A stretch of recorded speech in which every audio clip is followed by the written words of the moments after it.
So, Jan, how did you end up getting into this field? Was it inspired by aviation or photography? Yeah, well, in the beginning it was aviation, I think. Um, I was it was back in '95. I think I was 13, 14 years old when a friend of mine took me to the airbase here in Leeuwarden to see some fighter jets, and well, I wasn't really familiar with it, so I said, well, why not?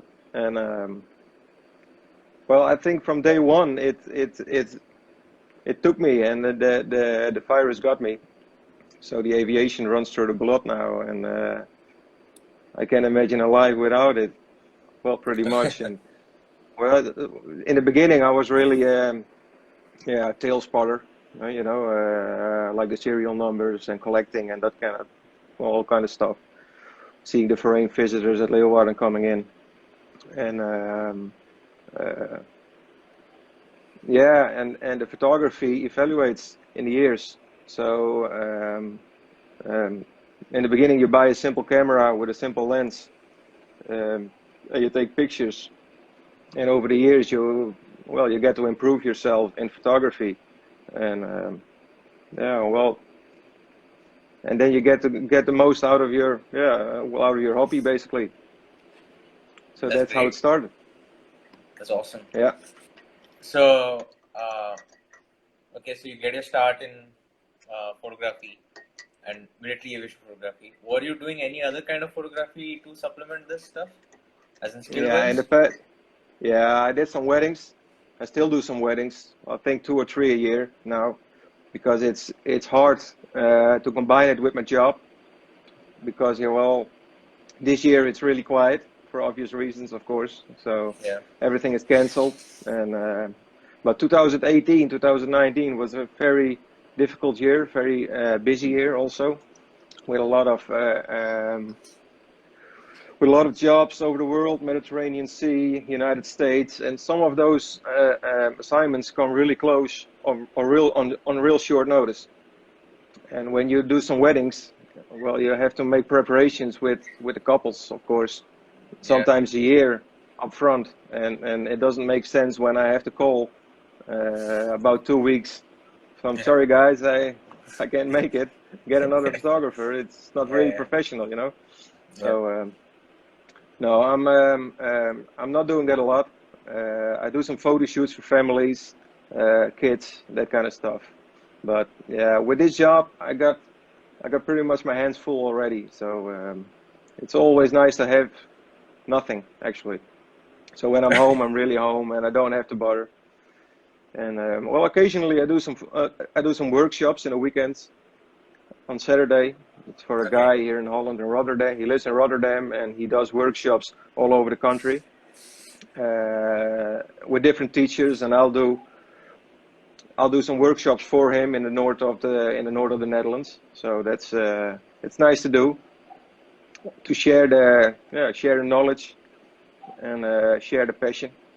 Great. So So, basically everything I like.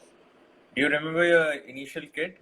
As in, which camera were you using back I'm sorry, I couldn't make your volume is falling in.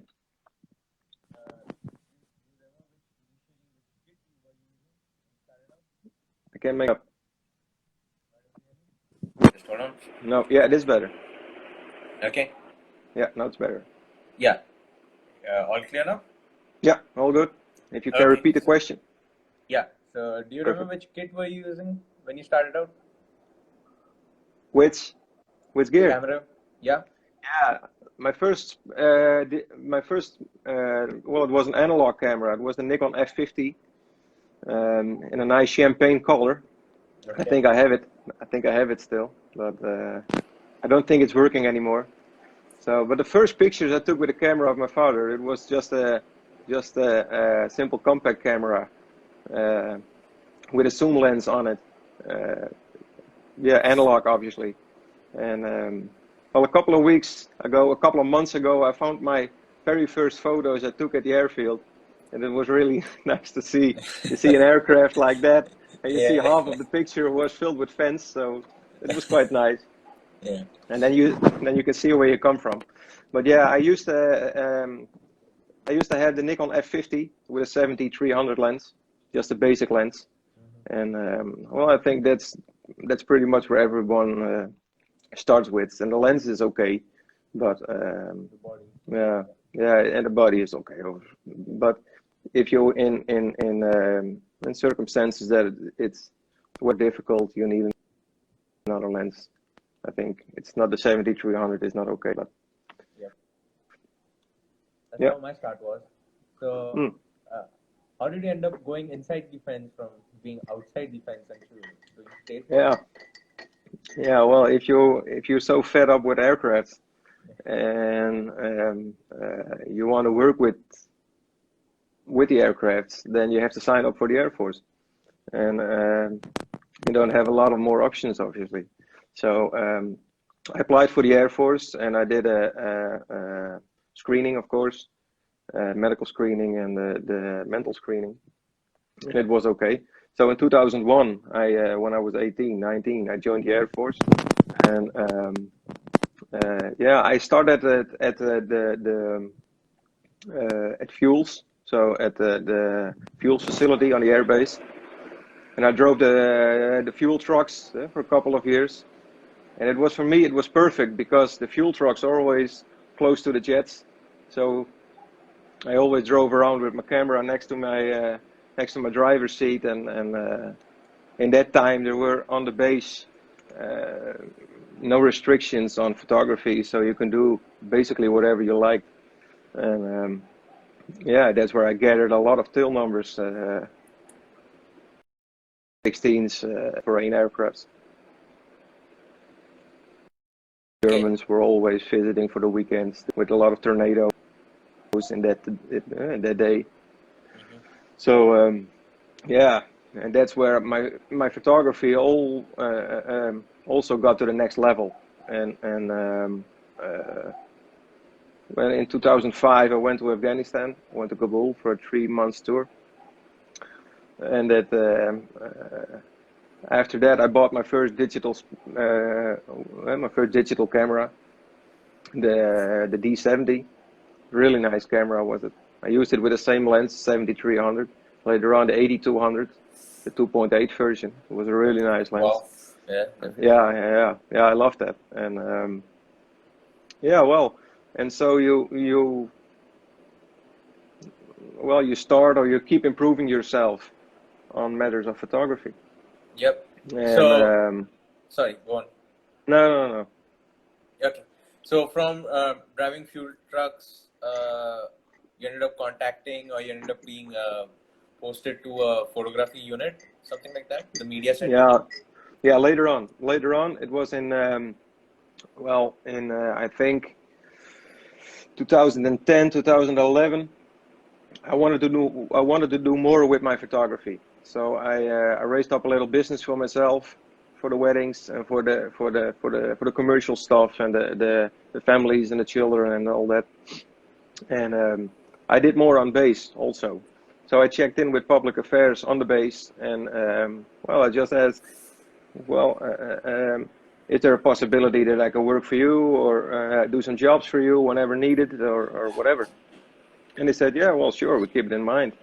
And yeah, and that worked out. And 2015, 2016 were really important years for me in terms of photography, and making myself familiar with the right people, and the F-35s were coming over to Holland for the first time, and I wasn't an official photographer, but I still drove the fuel truck, and I did some photography next to it. And the Air Force days were there, the air shows, the annual air shows we have here in Holland, and I did some photography for that too, and I did a lot of photography for that F-35, and well, yeah, eventually a job opening came up with a media center, and I applied to it, and yeah, that worked out. And now I'm full-time photographer for the whole defense, basically. Wow. The rest is Yeah. history, I guess. Huh? The rest is history, I guess. Yeah. Yeah. Absolutely. So So okay, so you end up joining the media center, and what's your first experience like as a combat or a military photographer now? The first experience. Yeah. Um, well, I was in the media center for a couple of weeks, and then they sent me to Norway for the Dutch Marines.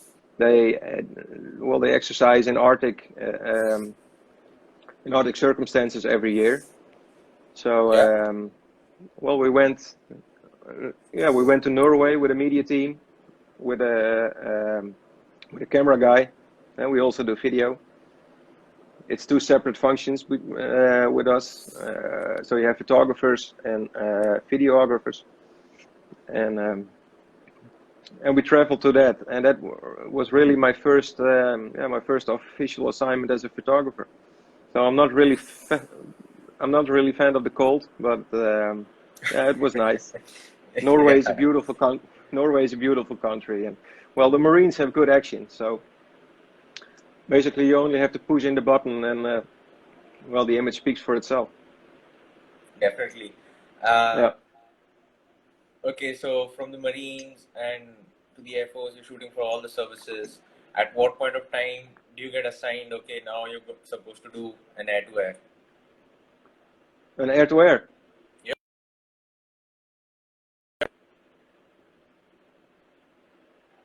It's like I said, we work for all branches of the sorry, of the armed forces, um, and of course you got to fly a lot in helicopters or C-130s or whatever you need to be in. But within the media center, we have two official jobs for aerial photographers. I'm not one of them. Two colleagues of mine are doing that. So basically, the back seat of an F-16 is off limits for a normal photographer within the armed forces. It's only for the aerial photographers to do that. So, well, I had a back seat in F-16, but it was later on in 2018, and that's a story on itself actually. But yeah, the first air-to-air I did was in 2018 within the F-16, of course. And in the meantime, I did some things with helicopters and with C-130s. Yeah, Okay. yeah. Yeah. So one of the questions being sent by many people throughout the interviews, all the interviews I've done is that how do you take photos of a second chopper?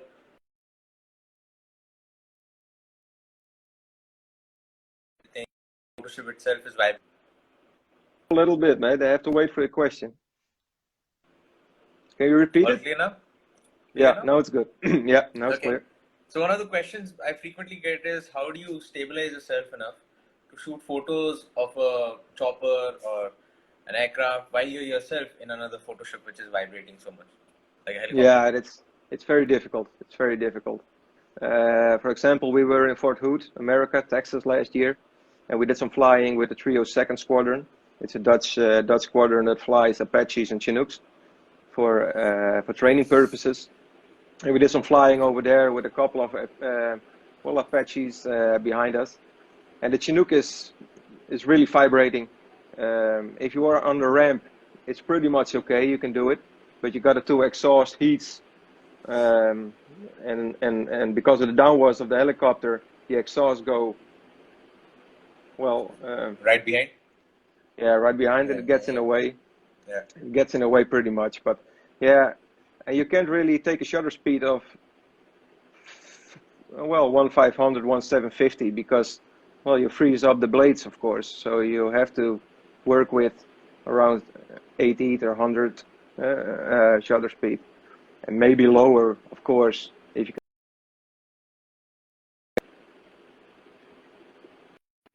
Bumping all the way, and it's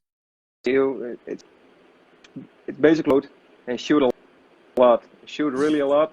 It's like a machine gun, you know. Yeah. And you always, and, yeah, well, you have to know what you're doing, and you have to get a little bit of luck also. And well, you need some time from the helicopters as well, because if they are there for 30 seconds and they're gone, you don't have a lot of time. But if the helicopter there are 3 or 4 or 5 minutes, well, you got plenty of time to do it. So Okay. yeah. Okay, so is this shot from Fort Hood last year? Yeah, it was in the UK. We were standing on a hill. It was not air to air. It was a low flying exercise with helicopters, with all the 3 helicopter kinds. The Apache, of course, the Chinooks and the Cougars were there. And they did an exercise in the phases maneuvers. It was the RAF Spade Adam range. And what they have there is they have some sort of anti-aircraft systems. They can shoot on a helicopter. Well, not really shoot, but only with signals. So the helicopter pilot gets simulated. So the pilot gets a notification he is aimed, and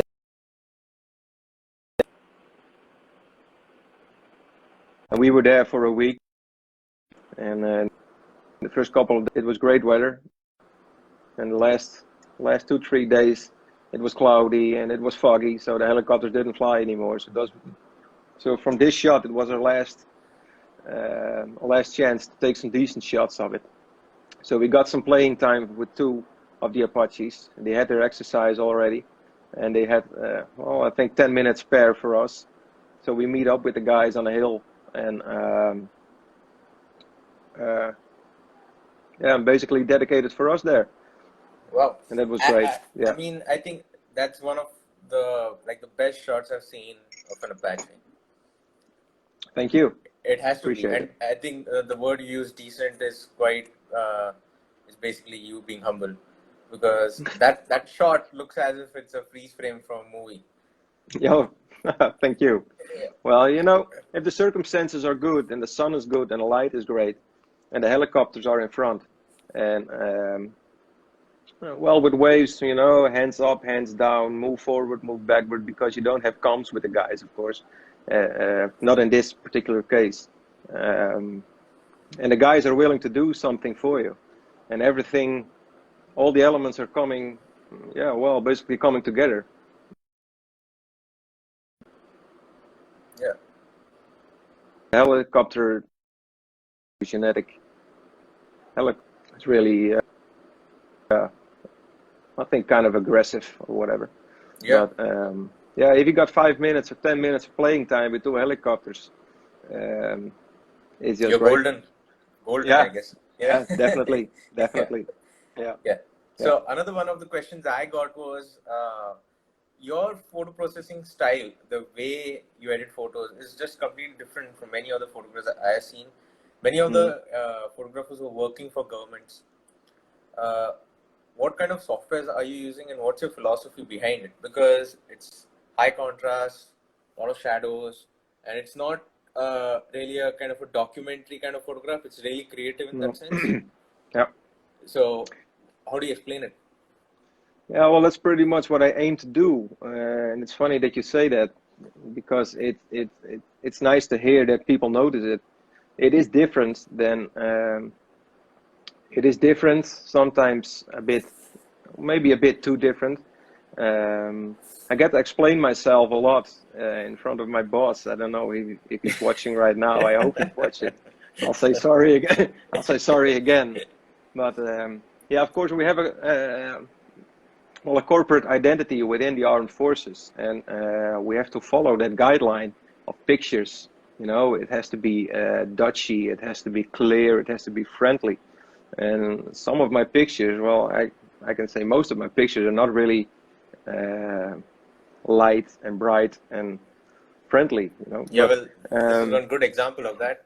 Yeah, exactly. Yeah.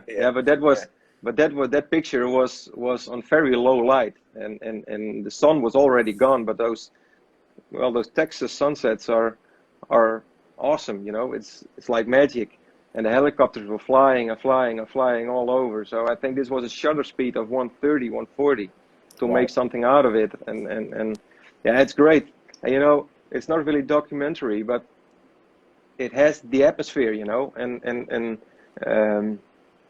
it has some sort of, I don't know if it's right English, but a wow factor, Definitely. If you see it, if you see that image, it speaks. You know, it has some stopping power or whatever. And I try to achieve that, and I try to always try to create some atmosphere in the picture. And you can do that on with low shutter speeds. You know, movement, dynamics in a cloud base or whatever, highlights, dark shadows. I always I always try to find the limits of a picture. Um, but like I said, we have a corporate identity within the armed forces. So if I photograph, I take pictures for the website, for the Dutch defense, or I take pictures for a magazine, for example, for the Air Force magazine or the Army magazine. It has to, it can be that really extreme, you know. So most of the time I take pictures and I do two kind of edits. I do the really normal, easy on edit, so it's viewable for everybody, and it's usable for a newspaper, for example. And I take that same image and I run it through Lightroom again, and a little bit long. I'll take some more time, and then yeah, you get a whole different image, and that can be interesting for for communications on Instagram, for the Instagram of myself maybe, but also the Instagram, of course, for the it's that shot that you that shot that you showed from the Apache. It's really it's maybe not really usable for a magazine, but it is usable for social media, because the picture has some kind of action in it, and it works for people. It works for people, and that's nice to see. So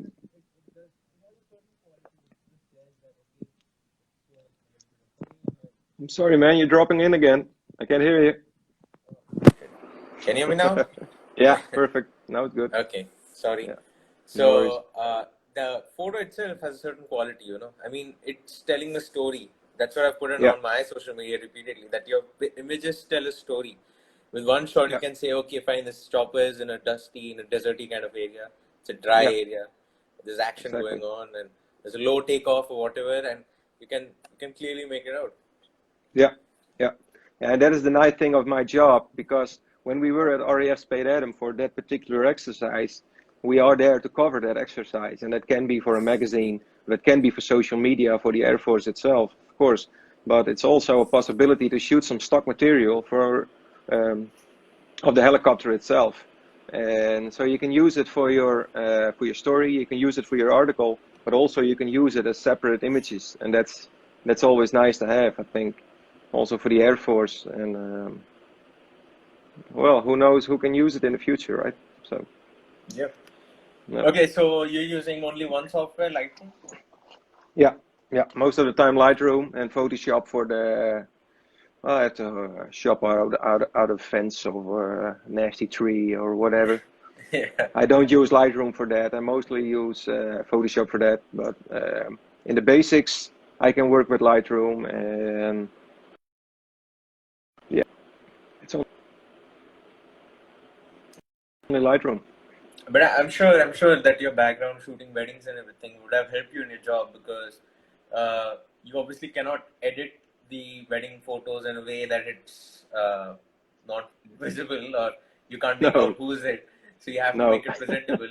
I think that yeah, it goes hand in hand with the defense, because I'm sure the Dutch armed forces would require the magazines to have certain content, which clearly puts out the message.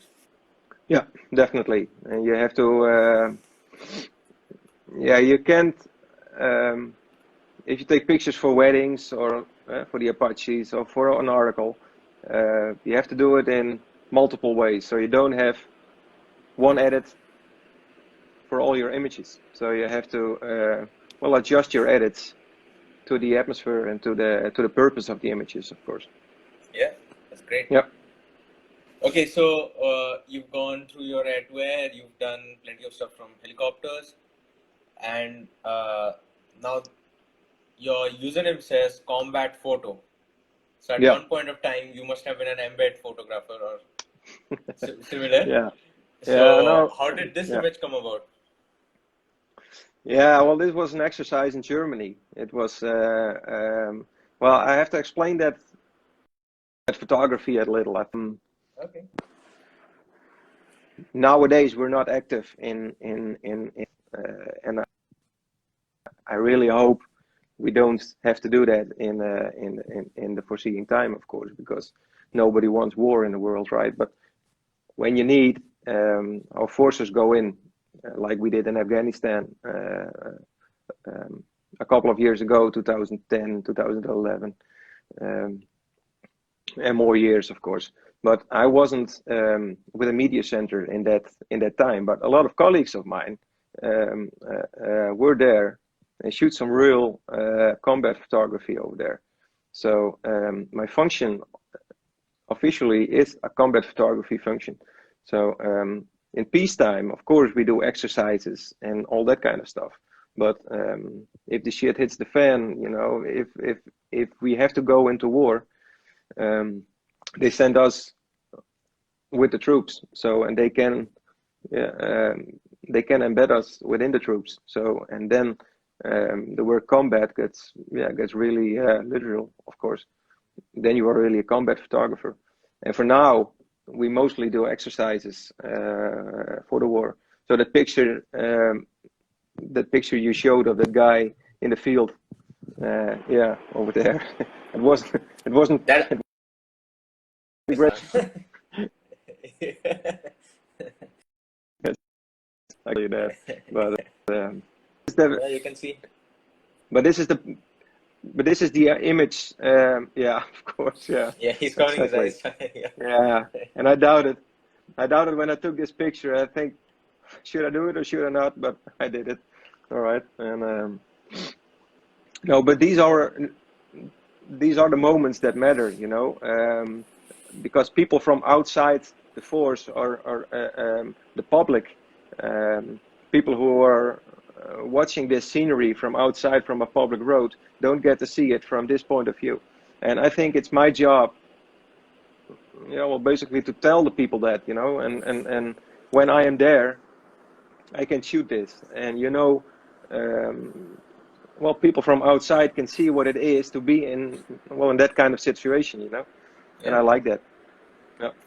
And I think the most important part of it is that you're telling the story from the eyes of a soldier. Yeah, I always try to do that, and well, over shoulder from a guy, you know, and close to the action, be there, and I always say I want to make that image like if you were there yourself, you know, so up close and personal. Most often wide angle. I love wide angle, especially Yeah, in I places, can and see that. well, exactly Yeah, that, you know, but it is really like you're sitting there yourself, and that is what I yeah, it is. well what I'm trying to achieve. I mean, even with the edits, I don't go too far on the edits, but even with the edits, you feel as if the ambient light is, the tone and the ambient light is just perfect to the setting of the photo. Yeah, I think it is. There were a lot of headlights,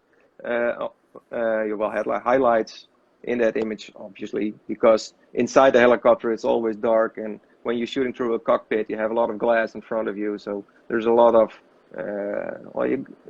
you need a decent camera to get that to get a dynamic range in order, you know. But well, Lightroom can do a lot and bring a lot of back. I got the 1DX Mark II, so the dynamic range of that camera is phenomenal. And yeah, well, you end up with a shot like this, and it's great. Yeah. So, okay, Yeah, so you just mentioned one of your cameras. Let's move on to the gear portion of the interview. What are you using yeah. now, and what's your favorite glass right now? Well, my favorite glass, I have two, I think. Well, I got a lot, but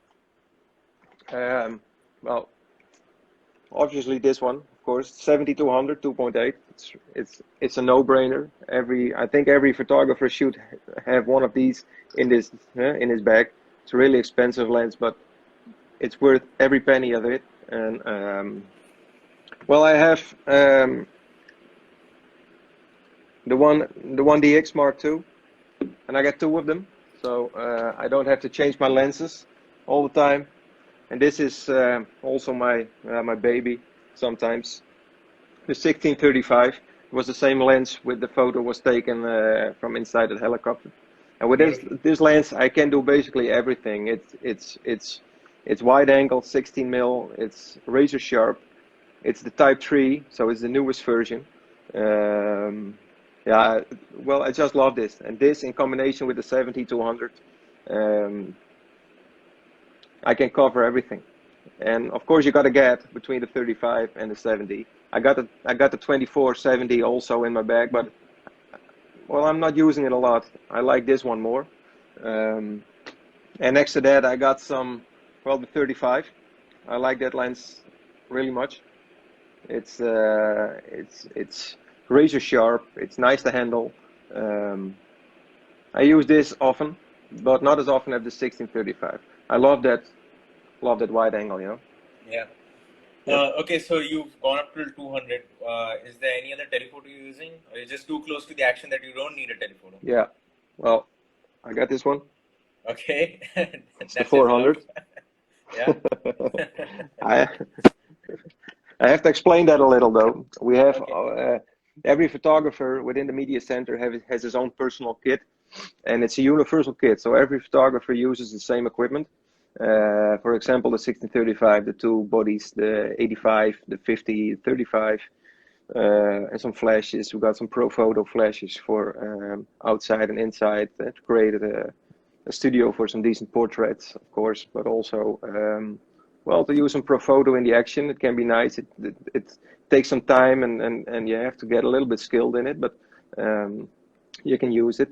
And then we got at our headquarters, well, sort of say headquarters, we got well, a bunch of extra gear. We got the 400s. We got now 2 or 3 of them, I think. 200 400s. We got a couple. So if you need it, you can go to the Hague and you can pick it up.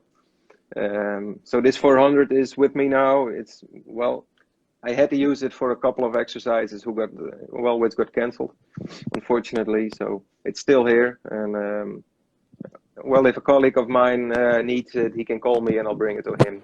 You know, but yeah, the 400, I use it a lot. It's a really great lens. This is the new one also. This is we also got the older version, but this is the new Type 3, and it's so light, so nice to work. Where the other always give you back hurts, you know. This one, it's perfect. It works perfect. Yep. So, okay, Yeah. we just have one question. Just a clarification. The department is giving you the gear. Yeah. Every photographer has the set gear, the same bodies. Exactly. Yeah. Okay. Yeah. That was my. It was a great day when I just signed up for the media center. Of course, That would have been like Christmas, I guess. I got a job. Yeah, it was really like Christmas. They called me to say, Jan, your gear is in. You have to come pick it up. And I came there. It was a box. It was a real huge box, you know. And basically everything in that box was what I always wanted to have, you know. And it's it. I was like a kid, you know. So, oh my God, oh my God, oh my God, I love this. So yeah. But were you Yeah, a it's great. Nikon It's user great. before you came to the media center? No, I used Nikon. Yeah. I always So used Nikon. Yeah. how was that Yeah, I had to transition? switch. Because I had to yeah, switch. Yeah. Yeah, it was, well, in the first weeks, it was a little bit odd, of course, because everything, the lens twists the wrong way, you know, and all that kind of stuff.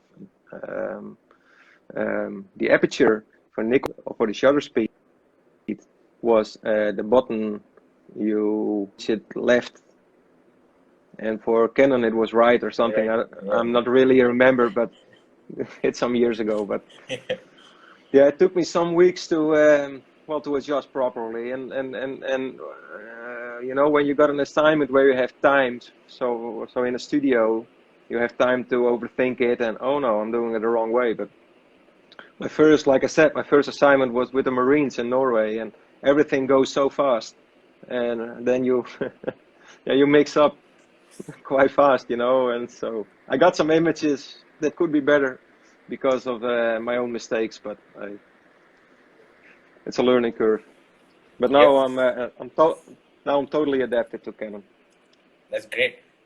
So okay, Yeah. so you've posted this image on your own Instagram. I think this image was featured as a background in one of the national television interviews. Yeah, 35. Yeah, exactly. Was the shot with the 400? It was with a 400. Yeah, with a fixed 400. Which was not ideal because the aircraft flew through the canyon, and we were really close to the canyon, and we had some. Well, obviously we knew this guy was coming because arrangements in front, and 400 was too big. So when he came into the canyon, and when he was just in front of me, well, he basically the frame was. It was not ideal, so I could pick it up when it was further away, of course. But yeah, it was shot with a 400 mil. Yeah, makes up for a great shot though. Yeah, thank you. Yeah, it was a great moment as well. It's a great aircraft. It's loud and it's heavy. Well, your mic is gone again. Yeah, that was good. Okay, so Yeah. this image actually, I am not able to make out how you shot this image. Which aircraft were you in, or were you? What's the story behind this? Because it's incredible. Yeah, thank you. Yeah, it is an incredible shot because of the light, I think. It was over the Rocky Mountains when we flew from Edwards to last year. The aircraft were on a deployment to Holland to do a long range strike mission. And I was in the tanker actually. It was a KDC-10, and it was shot out of a tiny little window from the DC-10. Seriously? Yeah. Wow, yeah, really. It feels as if you're in another fighter, and the guy is breaking right. You're breaking up a little bit again. Oh. Yeah, I have you again. Okay. No, I mean it feels as if you're in another fighter and you're shooting it using one of your 70 lenses. Yeah. Yeah, it looked like that. Well, it was an experienced F-35 pilot, and he came really close to the tanker. And yeah, well, they knew we were on board of the KDC-10, of course, because we were there for photo and video stuff. So and we had a couple of hours flying ahead, and they had plenty of time. And occasionally we refueled them, and when they're done refueling, they came back to the wing. So we had some time, and at this point, I think the sun really plays ball because of the reflection in the canopy, and I like it. It gives it a little bit more shiny, fleshy. Plus the shape of the F-35 is so different. Yeah, exactly. Yeah, and the coating on the F-35 is brilliant. It's really brilliant when the light is right. You know, if you have the sun in your back, the aircraft looks just dull gray. But yeah, when the light is right, it really comes to life. It gets shiny. Definitely. So we just move on to another of the shots. So I know plenty of photographers are working for the armed forces around the world and whatnot, but I don't think anybody gets this kind of access to be to be photographing pilots who are flying the Predator, I guess. Predator or the Reaper or whatever. No, it's really off limits normally. Also for us, normally it's off limits. But well, the MQ-9 is a whole new platform within the Dutch Air Force, the Royal Netherlands Air Force. So we didn't have any stock material of the weapon system itself, and so we went over to Holloman Air Force Base, where the aircrew was getting trained. Sorry, where the aircrew was getting trained.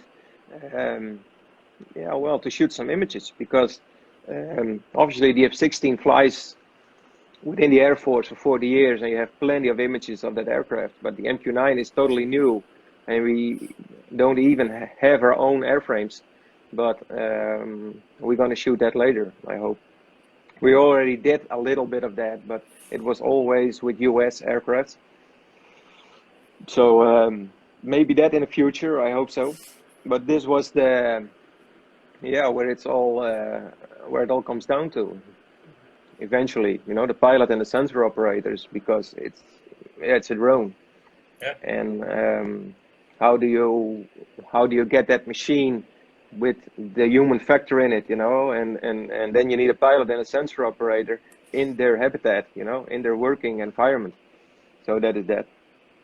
It was a It's simulator though. This was a simulator. Later on we saw the real deal, but the okay. simulator is identical to the normal ground station unit. Shot again with the 1635. Yep.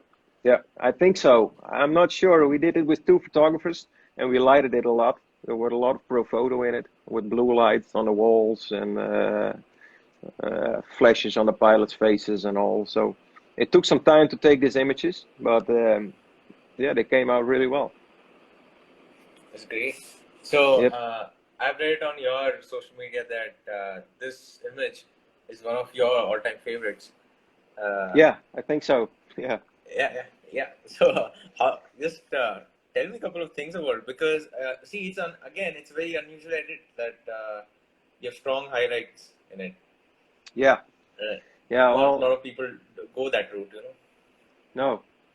No, and I was just walking around it and I saw this opportunity and I liked it and I think, wow, maybe if I I did a photo shoot with this aircraft at this afternoon with a fire department with some fire trucks around it. And well, the guys put up the aircraft there. It was on the runway, on the shortest runway of the airbase. I picked that place myself and said I want it on the runway because I got a depth. Well, you can make the lines work and all kind of that. Yeah, Um, yeah, and the aircraft was standing there, and I was walking around it, and I thought, well, maybe if I put my wide angle on it, it could be fun, And the light wasn't that ideal. It was dull. It was cloudy. A little bit of highlight. A little bit of sun was coming through the clouds, I think. Um, so I went on my stomach and with my 16 mil, and I took this. And it was a little bit of post-processing on the skin of the aircraft to get the shadows all straightened up and that kind of stuff. But yeah, I like the angle of the aircraft and a long nose because the aircraft have a bit of a short, stubby nose from yeah, itself, but now it looks longer and sleeker. So yeah, I like the image and I can't really put a finger on it, but I really like it. yeah. I mean, to be honest, the nose looks as long as a Sukhoi. Yeah, yeah, exactly. Yeah, Yeah, yeah. because I've taken plenty of shots of Su-30s and whatnot, and the nose is so long it doesn't fit in the damn frame. No, optical Yeah, delusion, I think. But yeah, I know a lot of people who work with every day and saw that image and say, how do you how do you manage to get an aircraft so long? Because it isn't so long like that. But yeah, it makes it more less average, I think.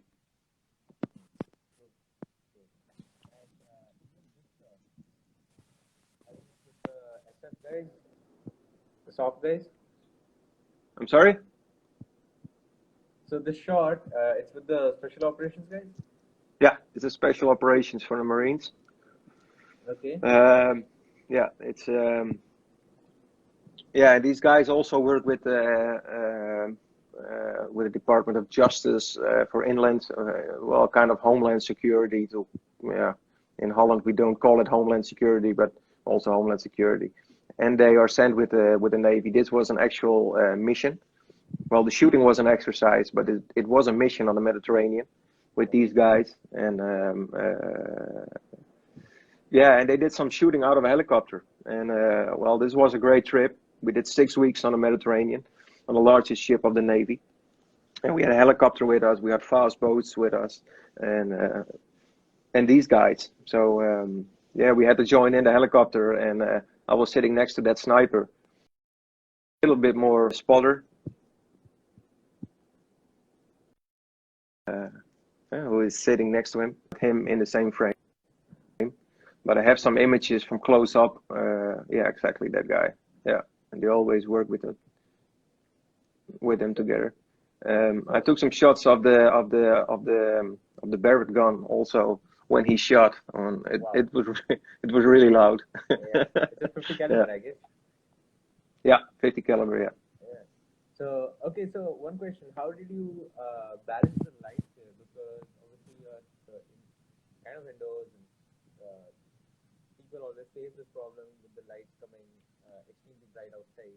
Similar to what you were explaining with the choppers. Yeah, I think that was really the most difficult thing in this image because inside the helicopter it's really dark and outside the helicopter it's really bright, of course. So you have to manage to get some information in those highlights. And it's really all the credits for the Canon 1DX for the dynamic range of the camera, and it's all post processing. And if you see on the corner above the 50 mil of the other guy, on top of the image, the white part, there isn't over there that white,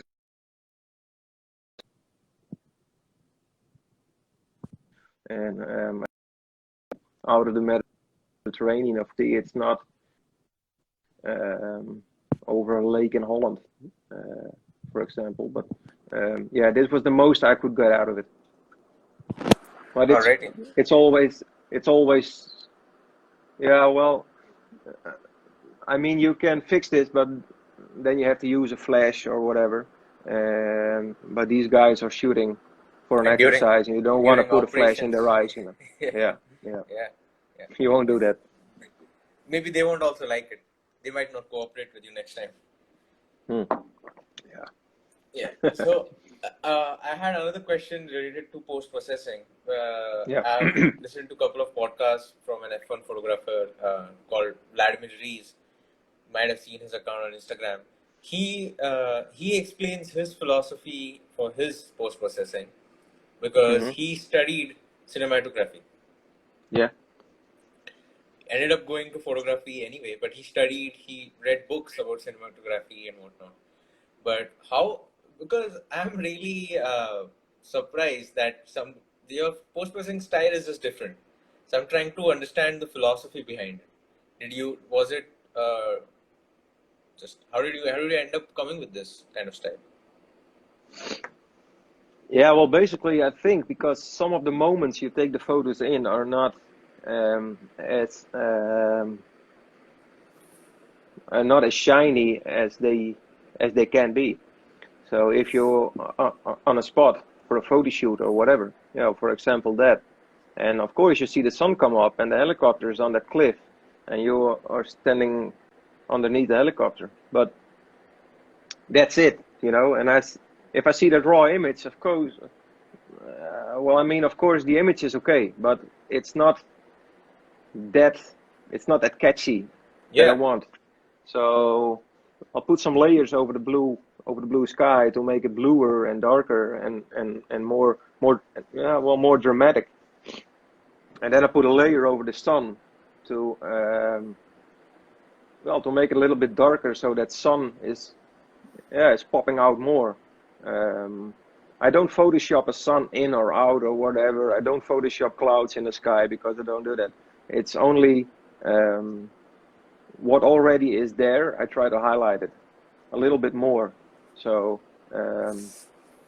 some moments are not really as dramatic as they were at that moment, but I love to show that in a picture. And I like I guess said, that's I don't Photoshop anything in or out of picture. So basically, it is there, but you only have to highlight it a little bit more. yeah. No, because sorry for putting you in a tough spot, but uh, when you look at your way of shooting and your photography style, I've seen plenty of photos from guys who are working with armed forces. But yours, as I said, yours is more creative Yeah, than documentarian. yeah. I always try to do that creativity, and I always try to find the boundaries of a photo. How far can I go? Sometimes I do the edit, and well, I'll work on it for 15 minutes, 20 minutes, maybe half an hour, and I look at it and no, this is nothing, it's rubbish. I go back to where I started, and then you have a, well, some sort of angle, some sort of direction with, and it depends also if it's a single image or if you have to produce a whole series, you know, because if you have a whole series of 5 to 10 images, you have to line them up as well. So if you do an edit on one, you have to do the same edit on 10. And I think that's the most hard part. And if you got only one single image, it's much easier to do. And then Yeah. you can go nuts on it, for example. But I think what you're trying to emphasize is that you got to put yourself out there and experiment, and not just do a 2-minute easy edit and just get it over with. You got to put in the time and learn new stuff and work on your edits. Yeah, can you repeat it last? Because you... Yeah, so I was just, can you hear me now? Yeah. Yeah, so I was just trying to Yeah. emphasize the point that you can't just do like a 2 or 3 minute edit. You got to work on it, and you got to Yeah. experiment, and Yeah. that's how you come up with such great stuff. Yeah, exactly. Sometimes it's a little bit of, yeah, well, luck. I don't want to say it's luck because obviously you know what you're doing, but but well, for example, the picture of the F-35 flying through the canyon, we shot it, and I was in the hotel the evening after. Yeah, exactly. And I thought, well, what should I do with these pictures? Because I saw so many pictures from F-35 flying through that canyon, and I wanted to do something different, you know. But the moment is the same. The aircraft is flying through the mountains, so you can change that part. So what can I do different to make these to make these pictures different than the most pictures I've seen? And then you start with one image, and then you think, well, does this work? No, it doesn't work. Does that work? A little bit more saturation, a little bit more temperature, you know, white balance differences. What does that? And do you use it over? The whole picture or the subject? Because it over the whole picture, and then I'll take an edit alone. So you do a really specific, kind of brushing on the aircraft to make it more clarity, you know, or to put some shadows in, or put some shadows out, or whatever. And if it doesn't work, it doesn't work. And that is, I think, the beauty of Lightroom. You can delete it just as simple as you made it. So, and then you start over, and you keep on going until you think, yeah, wow, I like this, you know, and then you put it through on the whole series. Yeah.